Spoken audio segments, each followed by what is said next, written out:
Knee ability, dense strength, week 1, session 5, 10th set.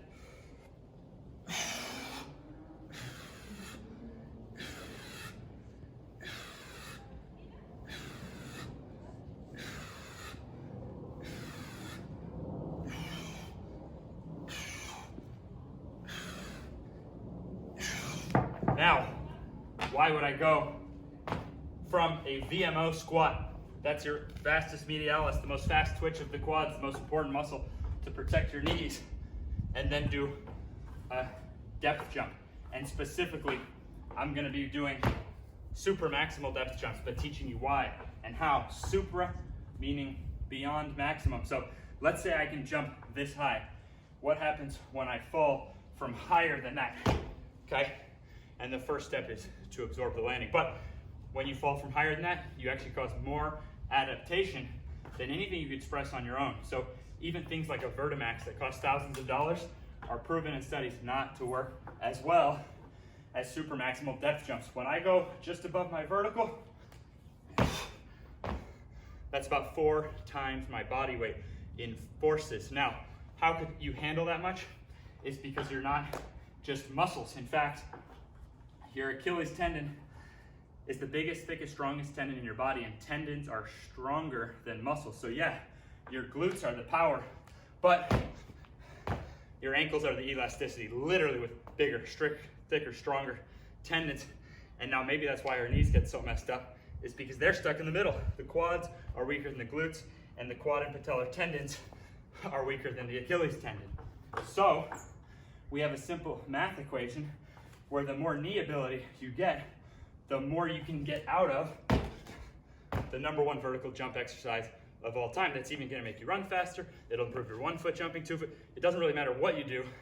And in fact, Soviet researchers even found supramaximal depth jumping to improve your maximum strength. So when I'm doing this, it's hitting my tendons and my muscles, and it's forcing more adaptation. The rules are VMO squats have to feel great with no pain. That's rule 1. Rule 2 is there's no rush. Drop from something and get where you can handle it. And the first step would be getting to where you can drop from just above your vertical and handle it easily. What position am I in? Right there. So the greater your knee ability, the more you can then shock your body to go higher. It's like VMO squats you would think of as totally different than jumping. VMO squat, supramaximal depth jump. Did we just become best friends? Yes, we did. Now, the third rule I would just say is don't do more than 20 jumps in a session once a week, just to make sure that you don't overdo it. And you have to do them after your VMO squat. So you're getting as much blood into those VMOs and into those tendons now. And I'll give you an example, okay? I'm just gonna start repping these out. I'm gonna go till I'm fatigued, right? To really simulate, and you'll see why. Why the heck? Now wait a second, isn't that backwards? You want fresh muscles, this and that? Well, check it out. It takes energy to jump.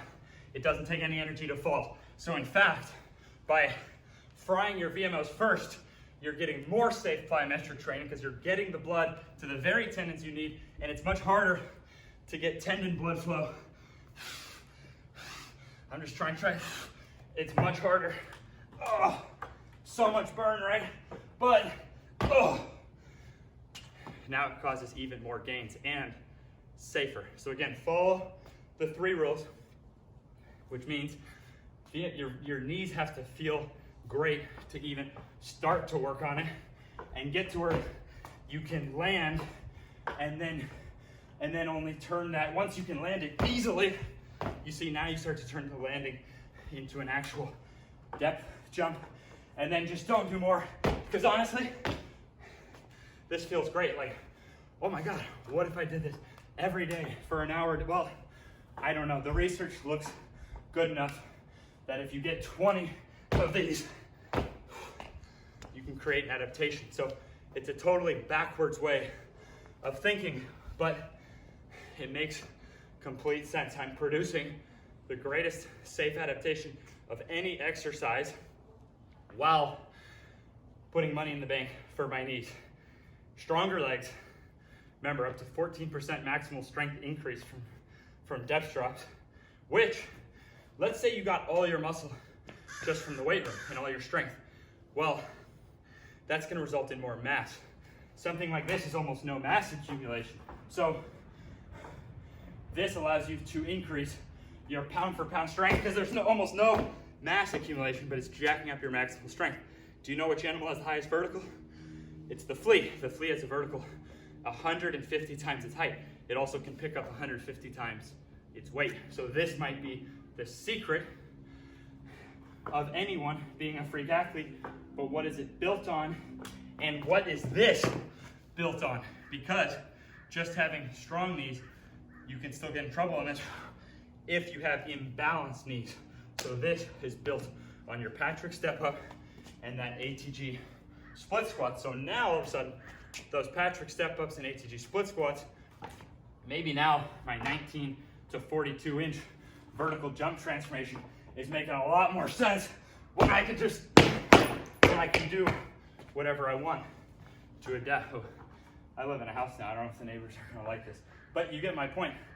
Now I'm putting science-based money in the bank for my vertical jump because I can slam on these structures without any pain. So I had to remember, if we're on I guess if we're on like Instagram or something, try to get like a caption photo. So that'll be my little cover shot right there. So you get the point. It's a totally backwards way of thinking, but this is the stuff that I've been doing and working on carefully, turning it into a system. And now this is week 1 of 12 steps on my freak checklist. Everything in the ATG system is gonna give you more gains from the freak checklist. So everything you're doing now is leading to more gains. And now every Friday for the entire 12 weeks that I'm building up on dense strength, increasing my potential, I'm gonna break down one of those 12. So by the end of 12 weeks, we'll have 12 articles. The article's already written. We'll have 12 articles, 12 videos so you can see it in action, and even 12 podcasts, followed by a program. So as soon as we finish 12 weeks of dense strength, we get to go right onto the freak checklist if you want to find out what are your genetic limits. So last thing, just think about it. You've got a young Michael Jordan who's never lifted weights before, winning back-to-back slam dunk championships. His head is at the rim. How can we expect to match Michael Jordan if we're not actually putting our bodies through the motions that he was? And he never actually jumped any higher after that. I need to refrain from criticizing anyone, but you can look at the tape. 1987, 1988, back-to-back slam dunk championships. Before any training for vertical, Michael Jordan's head was already as high as it ever got to the rim. And he could clearly handle this, right? So what's my process? 19 to 42 inch vertical. Train my body, bulletproof my body, so that it can handle the very motions. Oh, that might be a good one. So that it can handle the very motions that Michael Jordan, I'll have to practice that a few times. So it can handle the motions that Michael Jordan went to. So you should start thinking really optimistically. And now you see why I'm always saying your potential is greater than no, your potential is greater than you know.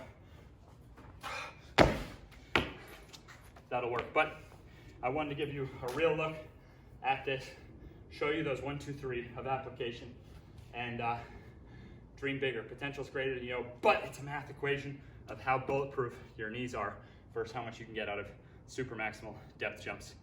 See ya.